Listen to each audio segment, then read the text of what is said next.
Welcome to the Bioneers, revolution from the heart of nature and the human heart. It's all alive. It's all connected. It's all intelligent. It's all relatives.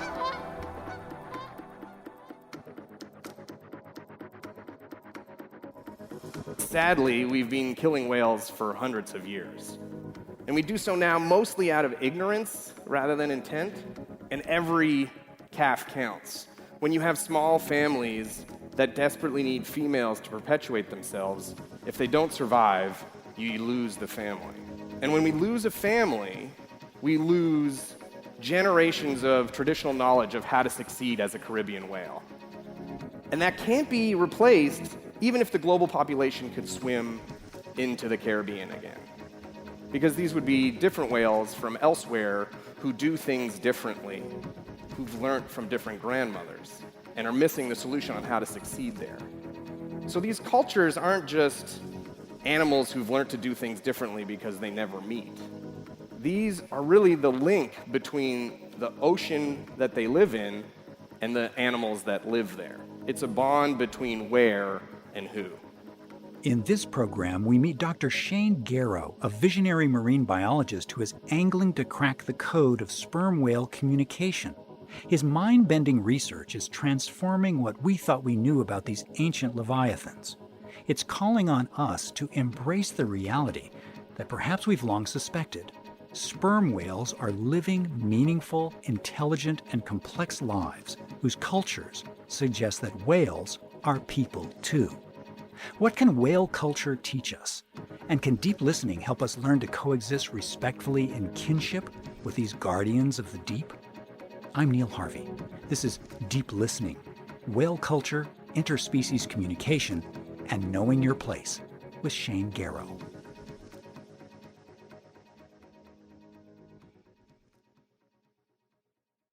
Human cultures have played a huge part of deciding where people live and how they behave across human civilization.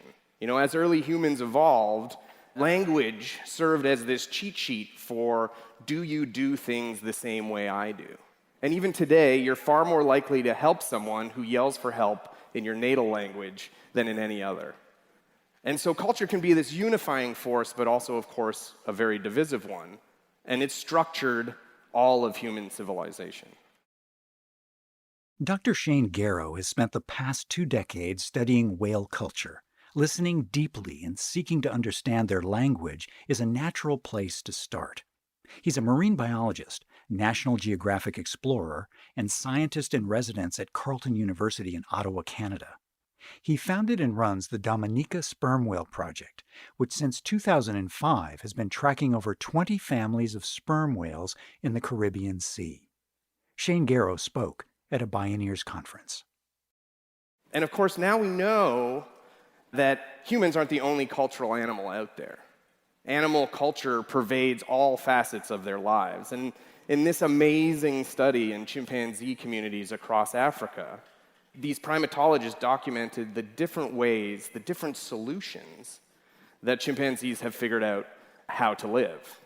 But because of the destruction of their habitat, mostly caused by us, chimpanzee communities are very isolated. And so it's hard to understand, if I never meet a stranger, do I need a sense of I am Canadian if you just know me as Shane?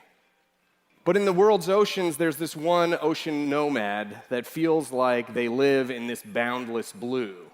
And in that giant area, they are succeeding together to build multicultural societies. You see, sperm whales have been sperm whales for longer than us humans have even been walking upright. And so their stories are deeper than our stories.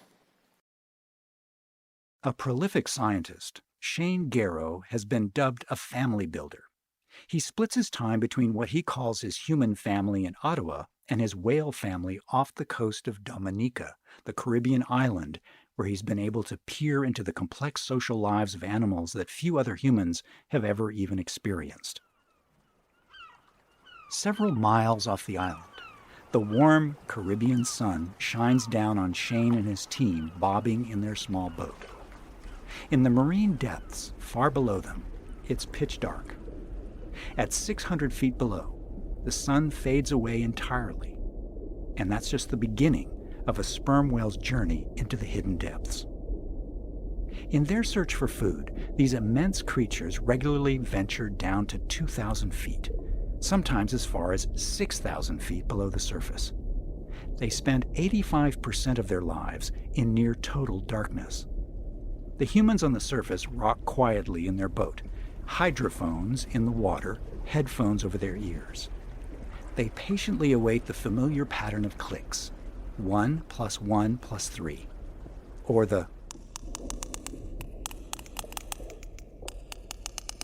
that tells them the resident families of sperm whales that they've been studying for decades are heading to the surface. Sperm whales are all sperm whales across the globe. But how they've learned to live their lives are very different. In the same way that some of us use chopsticks and some of us use forks, these sperm whales differ in what they eat and how they eat, where they roam, how fast they move around, their habitat preferences, their social behavior, and to be honest, probably a myriad of ways that we don't even understand yet. These cultures are fundamental to their identities. And they use acoustic markers to label where they belong. And that makes these sperm whale clans the largest culturally defined cooperative groups outside of humanity. When they talk to each other, they talk in these distinct pattern sequences of clicks with stereotyped rhythms and tempos, and we call those codas. And the norm for conversation is to overlap one another and to match each other's calls. And it sounds very exciting, and it has this elegant complexity to what at least initially seemed like a very simple system of clicks and pauses. And it sounds like this.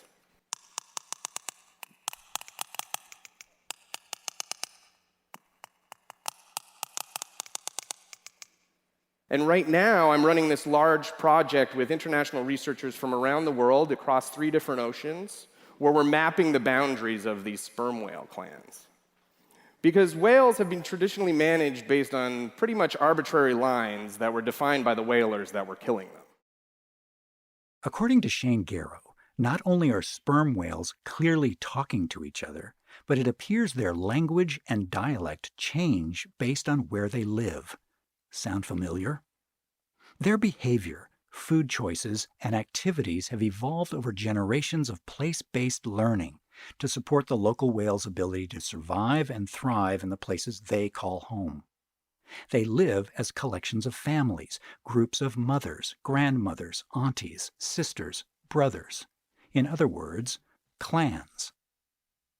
For the whales off the coast of Dominica, the underwater seascape and soundscape, the diversity of life from the surface to the depths, this is deep knowledge gained from transgenerational experience stretching back eons.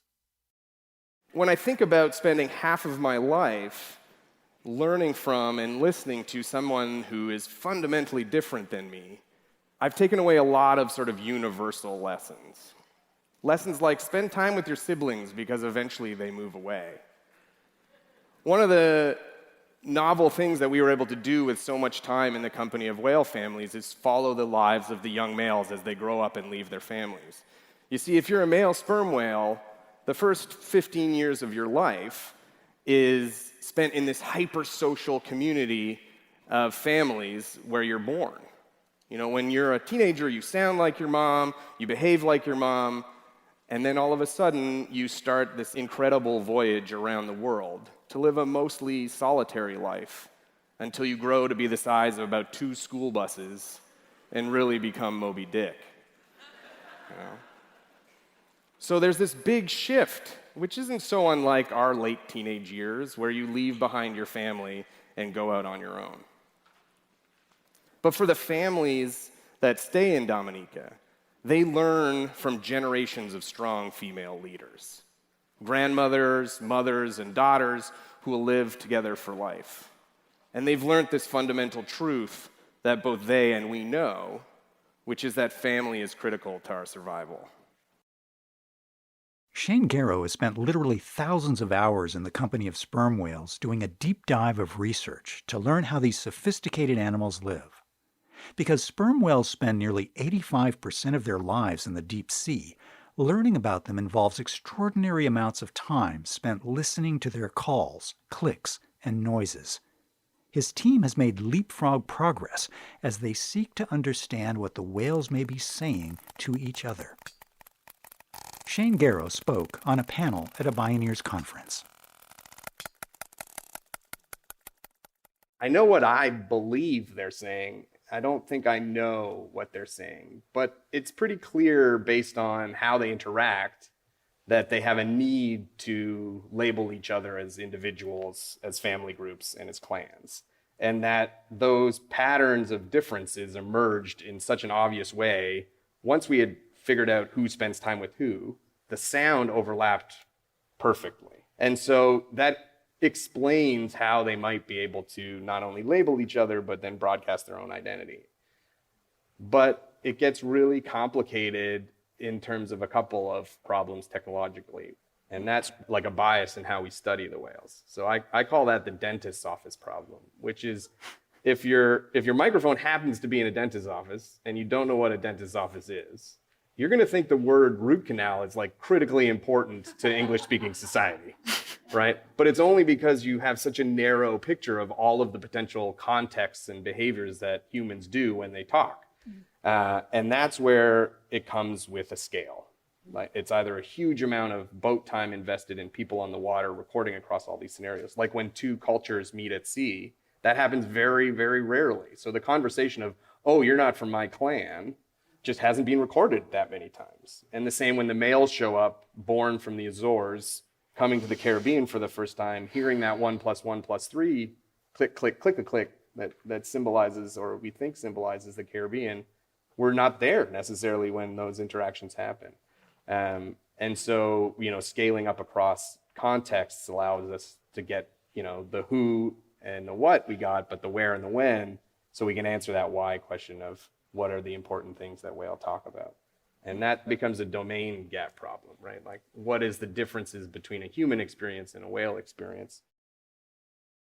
To probe these interspecies mysteries, Shane Gero helped found another truly groundbreaking project, Project SETI, the Cetacean Translation Initiative.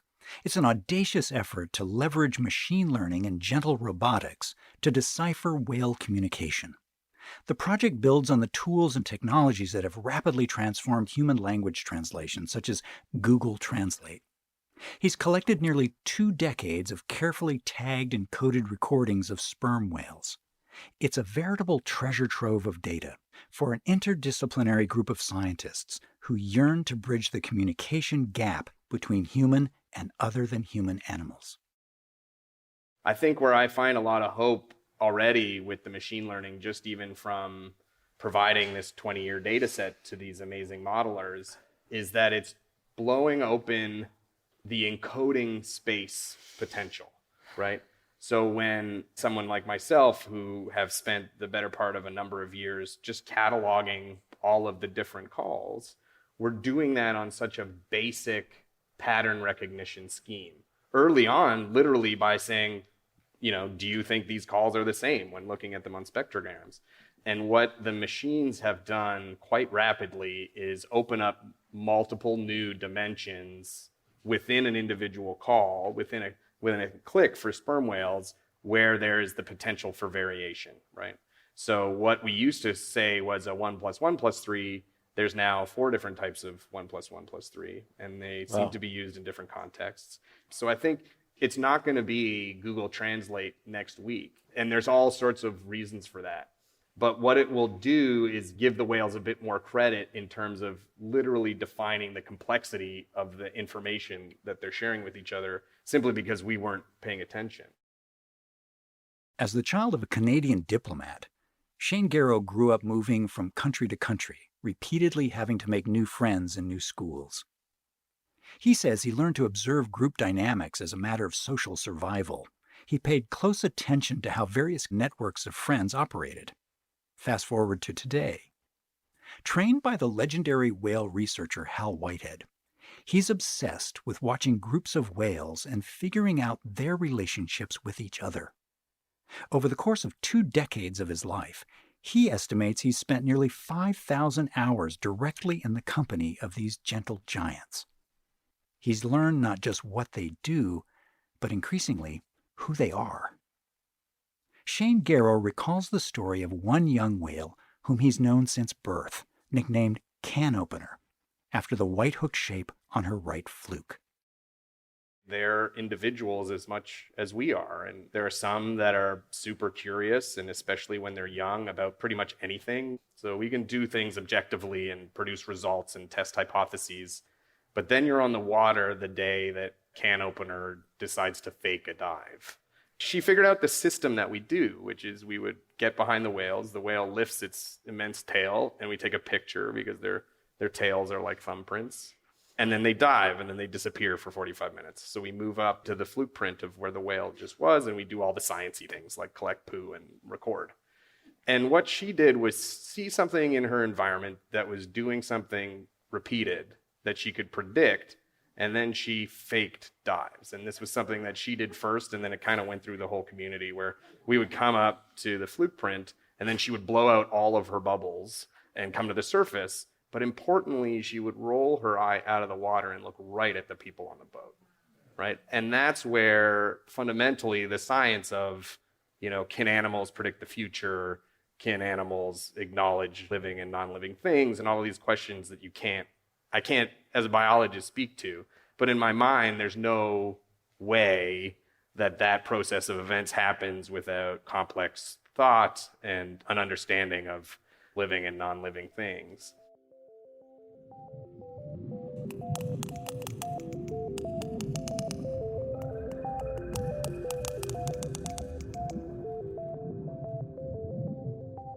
I've invested so many hours trying to learn what they're doing and who they are. The fact that they would acknowledge that we're there is pretty substantial to me personally. But also just like being sort of allowed to be there, where we had these two little calves from family unit D. They're cousins, but the same age and basically siblings, And they're playing and slapping each other and making all sorts of codas, having this conversation. And it was hard not to feel like you were in their bedroom watching them mess around with their cousins like kids do. Like, I've known some of the whales that I work with for longer than I've known my kids, which is a ridiculous thing to think about. We just had a male named Alan start to leave his family, and we found him kind of alone playing in the seaweed, like maybe 5 miles from where the rest of his family was. And they've started to sort of ostracize him because he's supposed to leave now. And he would make codas and no one would answer. And he would make these quasi-mature male sounds called clangs, but they weren't really very good. And no one was interested. And you just kind of felt really sad for him because he's switching from living in this super supportive community to basically spending a huge chunk of his life all alone. And it felt like he didn't want that, like he wasn't happy about it. And then I went back and found the first picture we have of him from 2008. And he's like this tiny little sausage with a dorsal fin on it. And I mean, that's so powerful to me about how these long-term projects with wildlife have so much more into them than the papers, the scientific publications that come out of them. Spending that much time following the lives of a sperm whale who's got 6 years on my eldest son is kind of like a crazy thing to think about. I literally call them my other family. People ask me where I'm from, and I say, well, my human family's in Ottawa. And then people kind of double take at that sentence, but it's become so second nature to me to say it that way,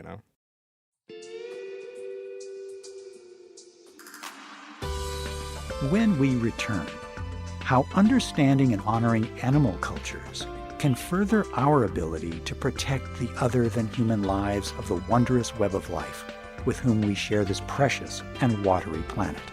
I'm Neil Harvey. You're listening to the Bioneers.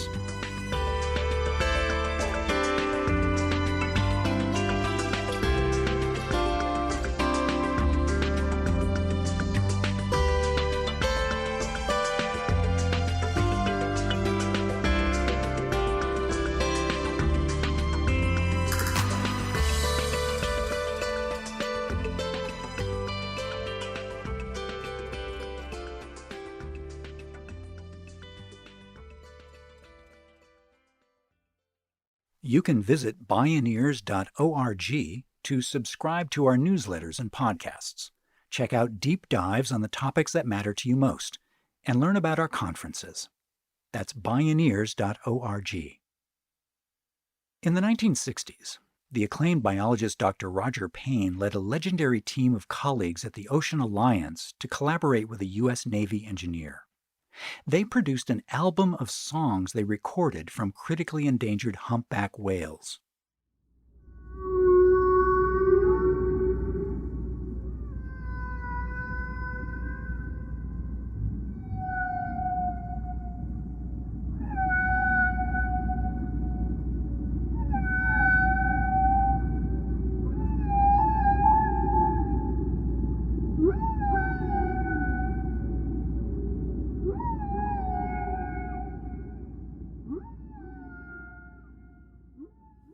The transformational experience of hearing these hauntingly beautiful songs galvanized a global movement.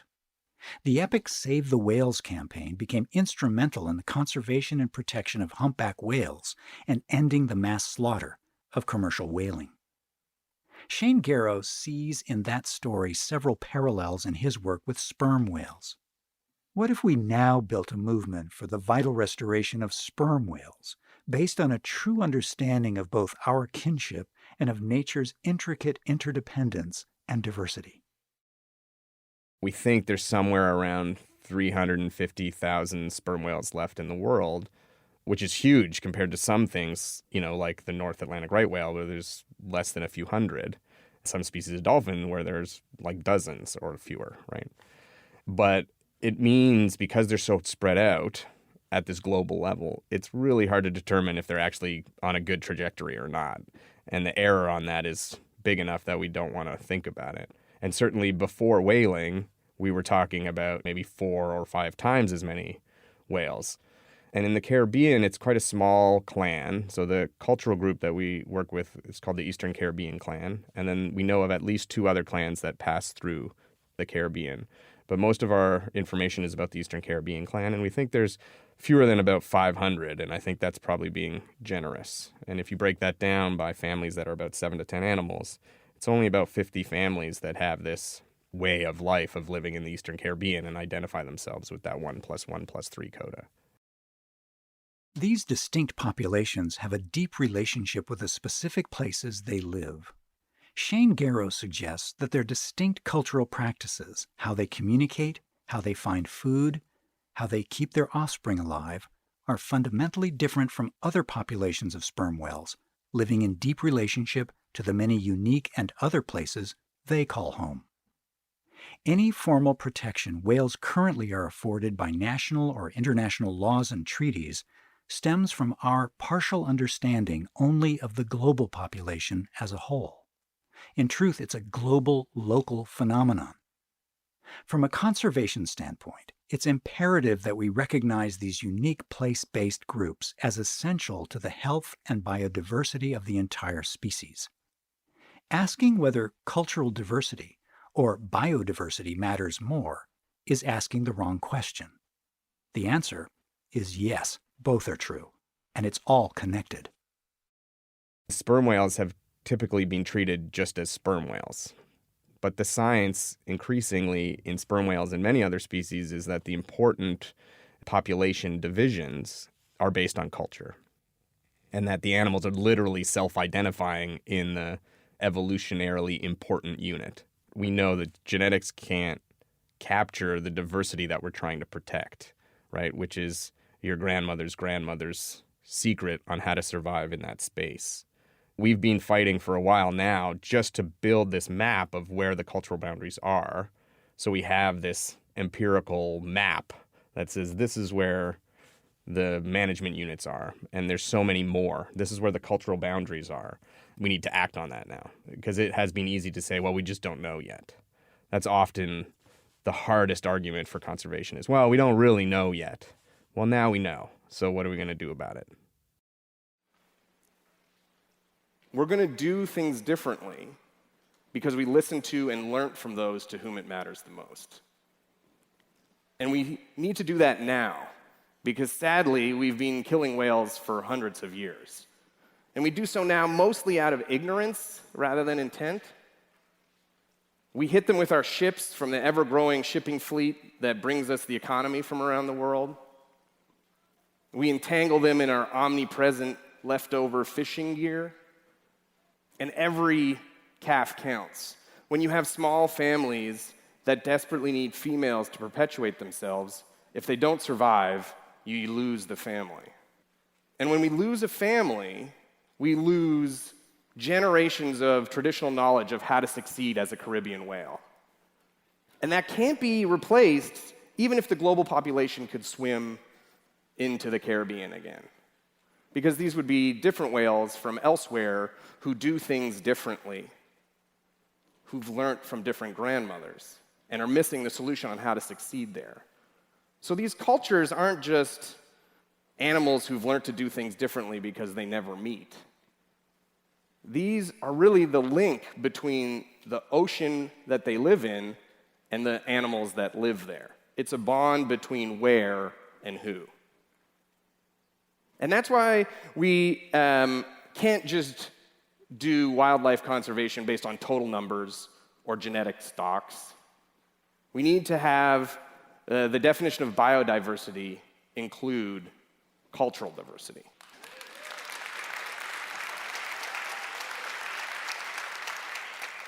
These secrets are the secrets that are allowing these species to survive.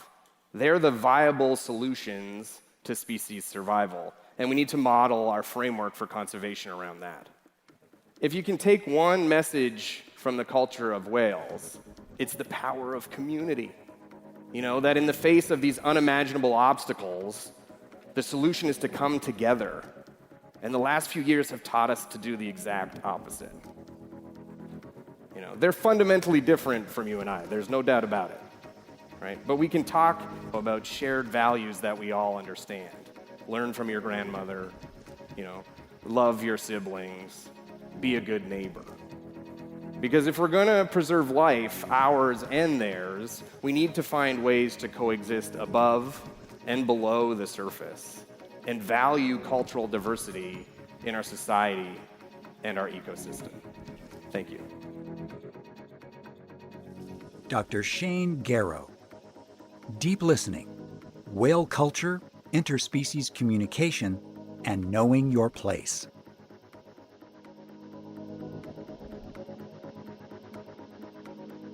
Executive producer Kenny Ausubel. Written by Haehl Grossman and Kenny Ausubel. Senior producer and station relations Stephanie Welch. Host and consulting producer Neil Harvey. Program engineer and music supervisor Emily Harris. Special engineering support from Eddie Haehl at KZYX. My name is Neil Harvey. Thank you for listening. This is program number 263.